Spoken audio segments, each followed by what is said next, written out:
সুবহানাল্লাহ। হযরতে আবু বকর সাহাবারা কান্না করছেন, আল্লাহর রাসূল বেহুশ হয়ে গেলেন, জ্ঞান ফিরে এলো, এশার সময় হয়ে গেছে, আবু বকর ইমামতিতে নামাজ শুরু হয়ে গেছে। আল্লাহর রাসূল বলছেন, আয়েশা এখন কোন সময়?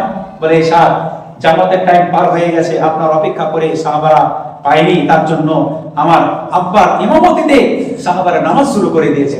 আল্লাহর রাসূল বলছেন, ও আয়েশা, আমার মাথাটা এই মসজিদে নববী দরজাটা খুলে দাও, আমার মাথাটা একটু ছেড়ে ধরো, আমার সাথীদেরকে আমি একবার একটু নিজের চোখে দেখতে চাই।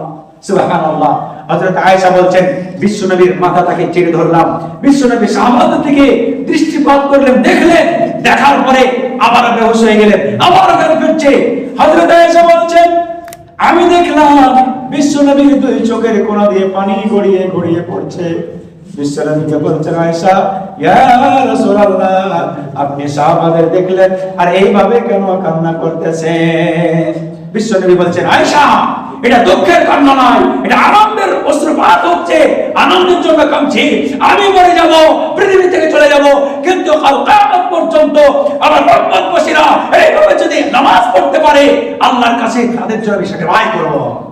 সুবহানাল্লাহ। তাবারা মুসলমান, আজকে সে উম্মতবাসী হলাম আমরা, আজকে সে উম্মতবাসী হলাম আমরা, অথচ আমাদের মধ্যে অনুশোচনা এলো না, আমাদের মধ্যে তাকিদ এলো না, আমাদের মধ্যে আমরা পৃথিবীর মহব্বতে পড়ে থাকলাম, জামাতের গুরুত্ব বুঝলাম না, জামাতের গুরুত্ব আমাদের হলো না। সুবহানাল্লাহ, সুবহানাল্লাহ। একটা আপনাদেরকে হাদিস বলবো, ঘটনা না হাদিস। যুদ্ধের ময়দানে নামাজ, যেখানে যাবেন সেখানেই নামাজ, যেখানে জামাতে থাকে আপনাকে জামাতের সঙ্গে নামাজ পড়তে হবে।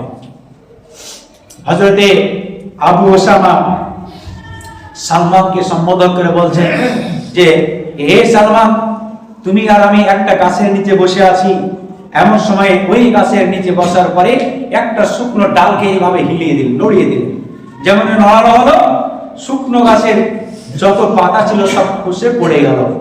তিনি বলছেন, তুমি আমাকে জিজ্ঞেস করবে না এই গাছটার, শুকনো গাছের এই যে ডালের পাতাগুলো ঝরে গেল, কেন ঝরলো? তুমি কি আমাকে প্রশ্ন করবে? বলে, হ্যাঁ প্রশ্ন করব। বলে, এইরকম ভাবে আমিও বিশ্বনবীর সঙ্গে ছিলাম, এমন একটা গাছের নিচে বসেছিলাম, বিশ্রাম করছিলাম, এমন সময় বিশ্বনবী ওই গাছের শুকনো ডালটাকে একবার নড়া দিলেন, আর এই নাড়া পেয়ে গাছের সমস্ত আপনার পাতাগুলো ঝরে পড়ে গেল।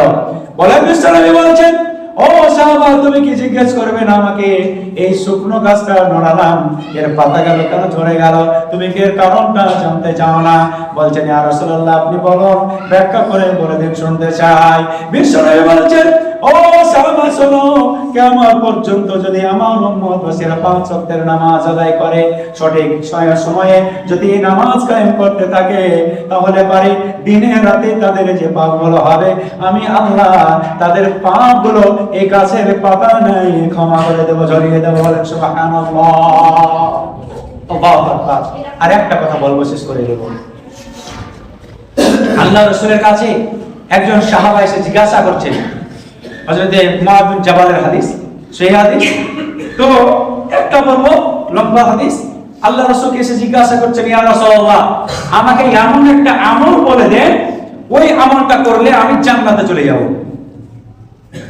আল্লাহর রাসূল বলছেন, 3টা কথা বলেছিলেন, তার মধ্যে একটা হলো, তুমি ইচ্ছাকৃত নামাজ ছাড়বে না, ইচ্ছাকৃতভাবে নামাজ ছাড়বে না। যদি তুমি ইচ্ছাকৃতভাবে নামাজ ছেড়ে দাও, আযান হয়েছে গল্প করে যাচ্ছ, আযান হয়েছে বিছানা ছাড়ছো না, আযান হয়েছে ব্যবসা চালিয়ে যাচ্ছ, আযান হয়েছে দুনিয়ার কাজে তুমি ব্যস্ত আছো, তোমার জামাতের রক্তটা শেষ হয়ে গেল। আল্লাহর রাসূল বলছেন, ইচ্ছাকৃতভাবে নামাজ ছেড়ো না। তোমরা যারা ইচ্ছাকৃত নামাজ ছেড়ে দেবে, ওর উপর হতে আল্লাহর দায়িত্ব উঠে যাবে। যে ব্যক্তি নামাজ, কোরআন জানলো, কোরআনে হাফেজ, কোরআনে কারি, কোরআনের শিক্ষা তার মধ্যে এলো, আর ওই কোরআনের আমলের উপর শিক্ষা নিল, আমল করলো না, আর ইচ্ছাকৃতভাবে ফরজ নামাজ ছেড়ে দিল, ঘুমিয়ে আপনার কাজা করে দিল, তার উপরে আল্লাহ তাআলার ভয়ানক শাস্তি নেমে আসবে। সুবহানাল্লাহ। পরিশেষে আল্লাহর কাছে দোয়া, হে রব্বুল আলামিন, দুটো জুমার খুতবাতে এই নামাজটা এত গুরুত্বপূর্ণ বিষয়, এই নামাজের ব্যাপারে, সালাতের ব্যাপারে আলোচনা হয়েছে, আল্লাহ করা হলো। হে রব্বুল আলামিন, আমরা পাপী বান্দা, এত কথা আমরা বলি, তবু আল্লাহ তোমাকে ডাকতে আমরা ভুলে যাই। আমরা পাপী, আমাদের জীবনে পাপ হয়ে যায়। আল্লাহ গো, আবারও অনুতাপ অনুশোচনা আমরা করছি। আল্লাহ তুমি আমাদের সকলকে বা জামাত 5 ওয়াক্তের নামাজি বানিয়ে দাও, মুসাল্লি বানিয়ে দাও। সকলে বলুন আমিন। আমরা যেন যথা সময়ে সঠিক সময়ে বা জামাত নামাজ আদায় করতে পারি। হে আল্লাহ তুমি আমাদের তৌফিক দান করো, আমরা যেন খারাপ কাজ থেকে অসৎ কাজ থেকে দূরে থাকতে পারি। সকলে বলুন আমিন। এ বলে আমার সংক্ষিপ্ত আলোচনা শেষ করে দিলাম। বলার মধ্যে ভুল ত্রুটি হলে ক্ষমা করে দিবেন।